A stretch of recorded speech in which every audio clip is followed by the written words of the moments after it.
Welcome to another episode of Innovation Odyssey. Today I have with me from a different part of the world, Nick McEvily. He is a founder and a fractional product leader. Welcome, Nick. How are you? Hey, Renu. Happy to be here. Great. I have a newborn at home and I've actually gotten some sleep last night, so I can't complain about anything. Oh, those are two good things. Newborn and sleep. That's independently good. Together, even better. Agreed. And where are you now?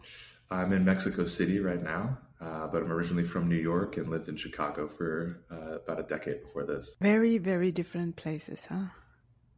Yes. I always give my guests the opportunity to pitch themselves for 30 seconds. Who are you and what do you do? So I'm a founder, and my story is heavily influenced by my background in design. I studied a really cool program at Cornell University called Human-Centric Design that examined humans and design through the lens of product, interiors, buildings. And then in grad school, I started my first company and got exposed to digital product design as well, UX, UI. And that's where I feel like I really learned all the ingredients that were necessary to start a company, and I've been kind of doing it ever since. So the companies, I'm going to assume there is not one, there are multiple companies? There have been multiple companies and will continue to be multiple companies, luckily. I learned after starting my second or third company that design is just obviously very critical. The standards that are kind of publicly expected these days, everyone expects good design in a product. Whereas 10 years ago, I think you had more leeway. And I became, especially in the last 5 or 6 years, I became really obsessed with the idea of testing new ideas, because I find that good ideas are not in short supply. It's choosing the right idea that's difficult. And so I became and spent the last, 8-10 years testing ideas and getting really good at doing that quickly and cheaply. And so that's what I'm hoping to share today is a couple of pieces of advice and tactics that I've used to test business ideas in different verticals and now in different countries. So can you walk me through your startups? Sure. It's kind of a long road, so I'll try to make it brief. My first company was in urban agriculture. I hoped to build greenhouses on rooftops that would feed the buildings below. Mm-hmm. Raised some friends and family, learned a lot, moved on to a couple of other companies that I started with, 2 gentlemen, a marketer and a tech developer. And it was there that I pivoted 4 times with those partners, and I got really good at the pivot. Mm-hmm. And that's where I became obsessed with this idea that pivoting and product market fit is probably the most valuable skill that a founder could have. And after that company found some fit and began to scale, I realized that I really preferred that 0 to 1 moment and started an agency called Further Faster with 2 other partners, where we would help other startups build their companies and test their ideas. And so I did that for another 4 or 5 years and left that company about a year ago, sold my stake to my partner, and have been back in the founder's seat, building a couple of companies myself and doing some consulting as well on the side. The company where you did the pivot 4 times. It took about a year per pivot, maybe a little bit less. And we went from an app builder, kind of like a Squarespace for apps that we kind of sold for scraps, to a small venue ticket arm of Ticketmaster, and then moved to a single media app that combined a bunch of different APIs, content APIs, video, audio, written media, and then moved from that to a single type of media, just audio, and then from that audio platform to a kind of incentivized listening platform that's currently called Mode, and that has millions of users and 7 or 8 figures of annual revenue now, and was named the number 2 fastest growing software company in North America last year. I've been lucky to have a lot of points of pride. Is that what you're proud of the most? And growth and accolades like that are helpful for podcasts, I suppose. But it was really the experiences that I had with my co-founders that I'm most proud of, and leading the team. We had a fairly small team during my time there, anywhere between 10 and 20, 25 folks. And I really enjoyed the murky parts of that business. During those pivots, we had to let go of some people and then rehire some folks. And I think I'm happiest when I'm having difficult conversation. And so that's been a mainstay for my career. It's kind of a marker now. If I haven't had a hard conversation in 6 months, I don't think I'm moving fast enough. So I think I'm most proud of the hard conversations that I've had with my partners, my co-founders, as well as employees and teammates. And potential partners as well. Those are the things that felt like they moved the needle for me in terms of my career. I have not heard that from a person in a long time. Yeah. Who was the last person you heard it from? I think that was me. Oh, well, tell me, why is it that you like difficult conversations then? I think that difficult conversations are necessary because they make you decide. To have a difficult conversation, you need to know why you're having the conversation and what you're going to do after the conversation. Whenever I always want to find those people who we are able to have that conversation with, because that's how you grow. Amen. I think it's like a precursor or a qualifier for me in business relationships, especially, obviously personal relationships as well. But you're forced to have conversations that are difficult more in professional circumstances. So I've been really fortunate to have partners throughout my career that I've chosen or have chosen me and have had just the most open, vulnerable, loving, scary conversations with. And I think that's what I'm most proud of. I'm still close with all the people I've built businesses with, and anyone who's built a business knows that that's actually really difficult. And so I really, that's a point of pride for me outside of the user numbers and revenue numbers from companies I built. And maybe this is me searching for something that's not there. Are there any gender differences or differences by country of origin? I haven't noticed any. I've had 3 male partners and 1 female partner, and I love them all equally. I would say, though, that my female partner, Ellie Barmacel, is probably the most skilled communicator I've ever met. And that was something I noticed immediately about her. And it made me feel a sense of security. It made me feel like we could talk about anything. And I know that we're going to have difficult conversations ahead of us. And so I've taken great comfort in that. And we're still scheming and cooking up ideas and deals together today. Okay, that's good. I always had faith in that kind of humanity, but you've kind of reestablished my faith in the ability to have difficult, discussions and decisions, and then to still continue to work with them. I also think that you probably attract those kind of people more than you think, and probably that is, that the ability to those people with whom you can have the conversations, you attract that. Thanks. Yeah, I haven't thought of it that way. It's certainly something that I look for and search for. Okay. Now a little bit to what you are doing in Mexico City. What are you doing? I've been tinkering with a couple of things. I tried to start a jewelry company while I was here. A good friend of mine, designer Max Davis, made these beautiful 3D printed pendants that are personalized, come in precious metals, and ran into a couple of issues with supply chain. I spent about $5,000 on like influencer marketing and social media marketing, and no one bought a single pendant. And so I knew then that was not worth my time and I should move on to the next thing. Still holds a place in my heart, of course. I learned a little bit about social media marketing and influencer marketing along the way, which is super valuable. Then I started a mezcal tasting room here, partnered with a social club named LatAm, and host a tasting for mostly foreigners traveling through Mexico City who want to get to know the culture here. And I think Mexico is a complex country, and mezcal, for some reason, is a spirit similar to tequila.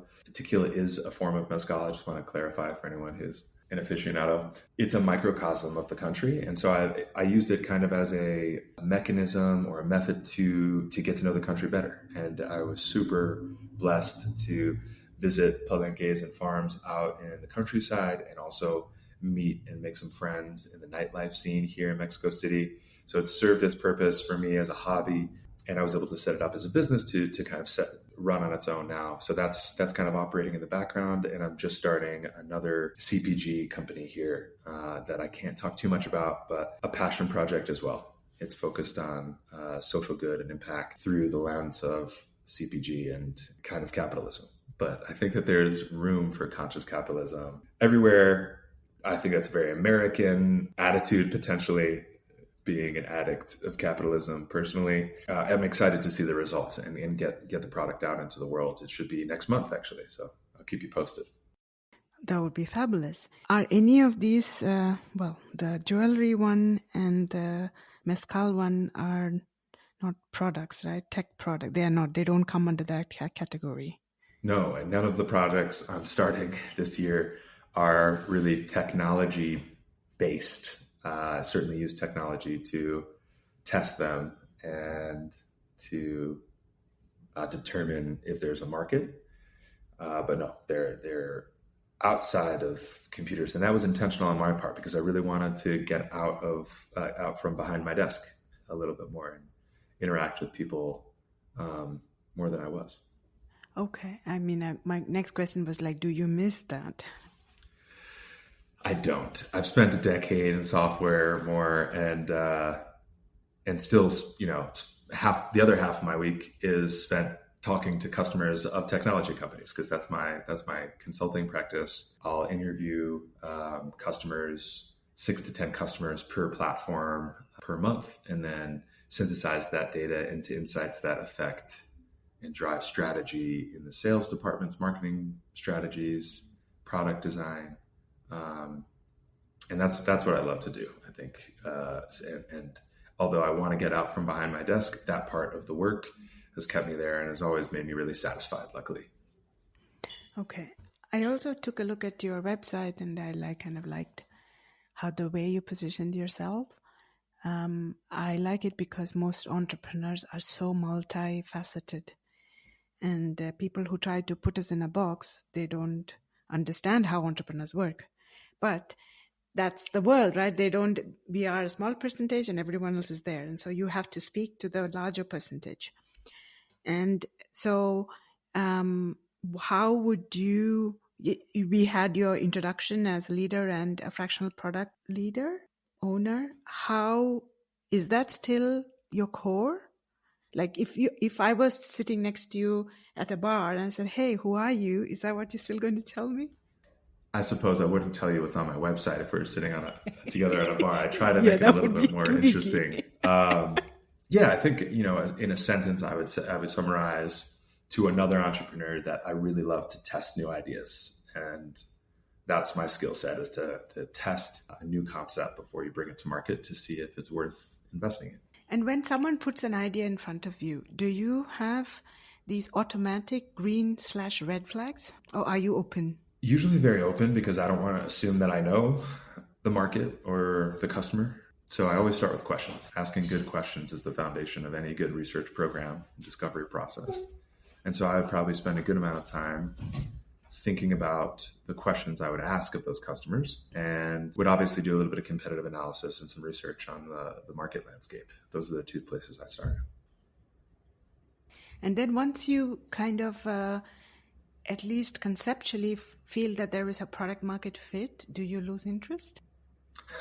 No, it's quite the opposite. If there's interest from the market and I know that I have the stamina to start the company personally, then I would move forward, of course. And that's something I have to gauge with the other founders that I work with is, do you care about this problem? Is this thing going to keep you up at night and keep you going for months or years on end? I find entrepreneurs can somewhat be opportunistic and find a solution that they can sell, but not fall in love with the problem. And the problem sometimes changes, and therefore the solution changes. So their motivation can dwindle over time if you just fall in love with the solution. So my advice is to always fall in love with the problem first and a type of person first, and chase those two things. And as long as you're constantly staying in contact and understanding that person, understanding their problem, you'll always find a place to go with a business strategy. Your background in human-centric design, is that something that you put to work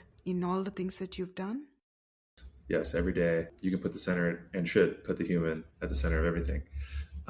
Whether I'm making a fundraising deck or I'm designing a marketing campaign, I'm putting the investor or the customer at the center of that exercise. So if it's a fundraising deck, I'm thinking about who is this investor? How many multiples of return do they need? Are they on their first fund or fifth fund? What's the hypothesis or thesis for the fund that they're raising? Do I even need investor money? Can I do this through private credit or debt or some other facility? And almost doing a persona that we would normally reserve for a customer on the investor, and right, use more traditional tactics for customer stuff, using personas, understand their demography and psychography to use their attitudes and behaviors to my advantage usually, but also to understand them, paint an accurate picture of what they need and how big their pain is, and do they feel it frequently enough for them to pay me to help solve this problem.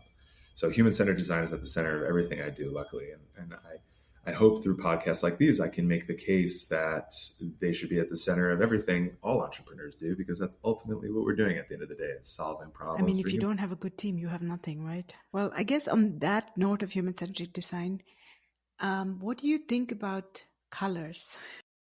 Tell me more. What do you mean by that question? Okay, a little bit of a background. I was doing a deck with my co-founder for a VC fund that I'm raising, and I noticed some different colors, and I sent it to him. He's like, I'm blind. I don't understand what color you want. He's a man, and he says women and men see color differently. And I went crazy, because I was like, no, this is the maroon you have to put. Maybe it's because I'm a woman that I don't know. A lot of the UI UX designers are women, and they really pick on the small things, the small color, the gradations that you should use, what each means.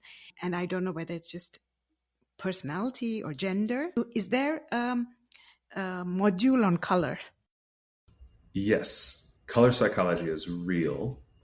I try not to get too caught up in it, because I find that it's often discredited the rest of the narrative around human-centered design. Things like color and maybe shape are more akin to art or style, something like taste. But when I talk about human-centered design, I talk about like psychology and the order of events and how someone is caused to feel at a certain point in their journey. And so it's much more like overarching. And when we talk about things like color or shape, button size, etc., they distract from the more serious components in the conversation. So it's a habit of mine to avoid those kinds of discussions, because I worry about their impact on the rest of the perceived value of human-centered design. They seem arbitrary to most people. And I think that they're important, and there's theory, color theory and all this other stuff around it, which I think we should take into account, but I don't like to spend too much time on it. That's just me personally. Has there been any major evolutions in human-centric design since the time you went to uni and now? I think, like I was saying before, I think the standards have increased. Everything from our electronics to the cars we drive to the buildings we're inhabiting, and this is what I study the overlap between all of these things, has become really intentional, right? Everything from the sound a door makes when you close it on a car, that's been studied and optimized by, the sound of the engine when it turns on. Like, there's all of these things that ignite our senses that are very small and nuanced, that a ton of attention have been brought to. And so when you think about software or even CPG, the details really matter these days. So if you look at like beer companies, for instance, or largely in the CPG vertical, there was a boom in, let's say, 2000s, 2010s around craft and craftsmanship and small batch and all of this. And that was valued, and that had a differentiator for a lot of independent brands. They would feature that as something.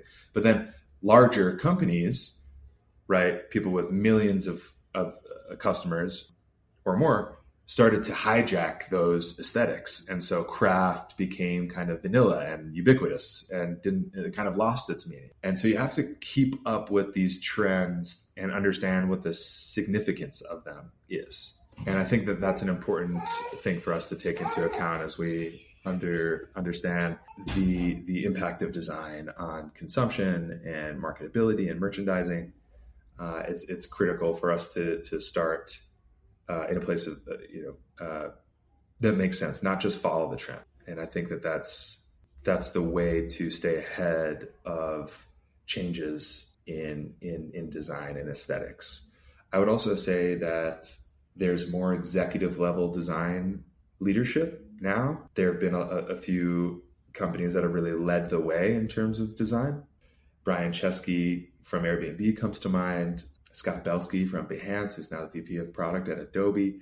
These leaders are creating a narrative around design at the highest level. And so design is no longer a thing that's saved for the end. It's part of the architecture. And I'm really proud of that change, and I'm excited to see how that will continue. How different is building a business in Mexico City than it's in New York and Chicago? Couple of ways.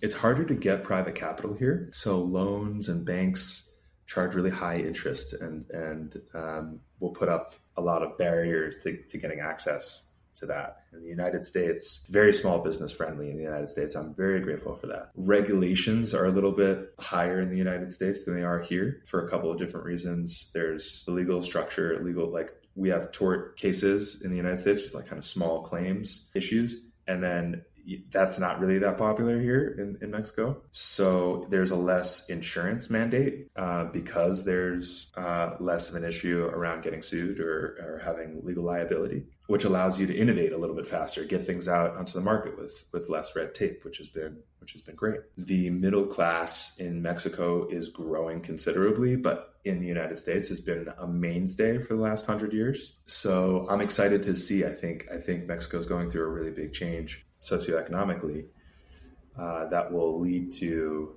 more access to credit and more entrepreneurship, I think. But there's also just a difference in the way of thinking. I think the United States really leads the culture in terms of innovation and being able to speak up and suggest new ideas to leadership. And if you're, that type of culture is smiled upon. It's not always consistent, I think, in the United States, but it's something that a lot of companies strive to uphold is, bring a good idea to the table. Let's find, solutions through committee and things. And I find that's a little bit less so here in Mexico for one reason or another. And I'm excited to build some companies that help challenge that state of mind and hopefully bring about a little bit more innovation here. But there's a lot of headwinds in terms of politics, interests. Like there's a lot of private interests that will act to keep your product from going to market if it affects them. And that's less so in the United States. Slightly because there's so much going on, it would be difficult to keep an eye out for these types of threat vectors. But the network is really here in a particular vertical. So like everybody in the mezcal world, for instance, knows everybody. And when I tried, being a white guy from the United States, starting mezcal, which is a spiritual elixir here, I definitely was met with a lot of hate and doubt and surprise. And a lot of it was motivated out of respect. It was not a profit-focused endeavor at all. And as I move forward, I think into other verticals, I'm going to be keeping a lookout for that type of resistance and need good partners, a resilient, backbone, I think, to keep going through and keep ignoring the naysayers when it's appropriate. That being said, being a foreigner, trying to start a business in a country that has a lot of really bad experiences with foreign intervention, I need to be really sensitive to that and considerate and empathetic to how I'm framing my business goals, who I'm speaking with, how I'm partnering with people, and make sure I'm putting the community and the country and the people at the center of all of this, which is what I do. So I'm excited to be able to do that in a country that's not my own. It'll be challenging for sure. Well, I wish you luck with that. I know how hard it is, and it takes time because people have to understand that you're almost here for them as much as you're there for you. and it just takes time. One of the companies I'm starting, the CPG company I'm starting now, my lawyer was like, I don't really feel comfortable with the way you're going about this. Like, this kind of is going against the ethics of our firm. And I was like, holy shit, that's quite, that should I be worried? And so we had an honest conversation, totally respect him setting boundaries. And this is not the first time that's happened to me. So it's really important for me to listen intently, try to read what the issue is, push, I think it's one of my strengths is to push beyond where, push beyond the point where someone might stop and see what happens. I think a lot, I'm the son of two lawyers. And so the idea of breaking terms and conditions or doing something that would, put me in some sort of legal hot water, I would stay away from in the past. But my, past co-founders and partners have taught me that a little bit of risk is necessary, because if you stay within the lines all the time, they will never change, and the envelope will never be pushed. And so I think that's one of our jobs as entrepreneurs, is to challenge the status quo. And in a place as traditional as Mexico, that can be really difficult and be met with a lot of friction and doubt. Do you consider yourself to be an entrepreneur or an innovator? How do you distinguish between those two? I think that there's a marriage somehow. It feels like a riddle.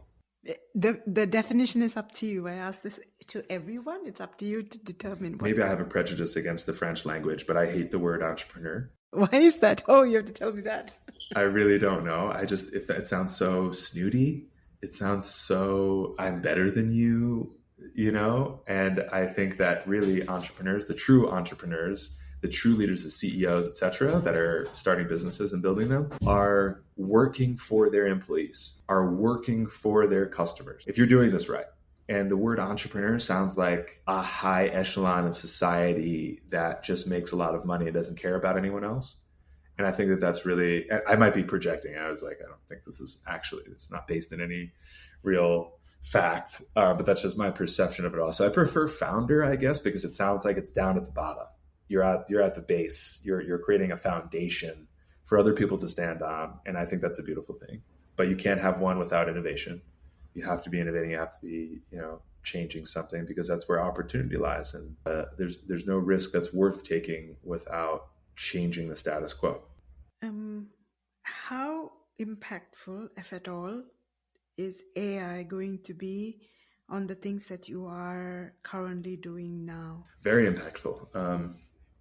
A lot of what I do is pattern recognition in the market at large and within a specific customer segment. And so AI is really well attuned to pattern recognition, whether it's synthesizing the interviews or survey results to find the most common phrase, term, sentiment, or it's identifying more of a longitudinal trend over, let's say a specific. There's something I've been reading about. I don't know if you've seen this one recently, but it's called the forgetting curve. But it's like the amount of time it takes for someone to forget about a technology or for it to not be interesting to them anymore.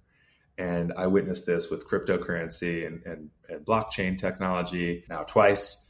And the same for AI, I think, is going to happen in the next year or two. But the fact that it is iterating so quickly and growing so quickly, it might be able to beat that curve. I'd say AI is helping mainly through pattern recognition and longitudinal pattern recognition. Like if, let's say, if you can apply, and there's also something called the hype curve. I've used it, the Gartner hype cycle.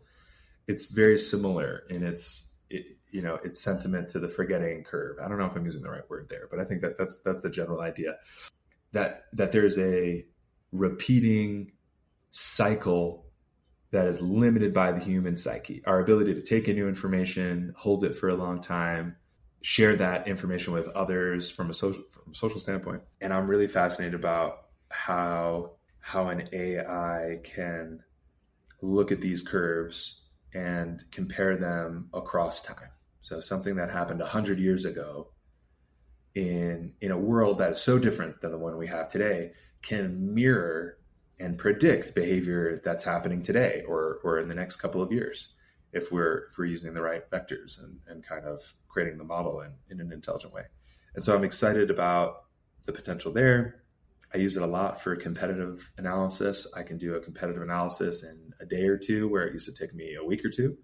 And excited to see where things will go even beyond this. Like from a design perspective, strictly, you can make a website a lot faster, write copy for a website a lot faster. You can generate images a lot faster. You can create content for your blog a lot faster. So everything is just being sped up. I don't think that the quality is being maintained in the process, but for those starting a new idea or just building a business from scratch, quality can be sacrificed early on.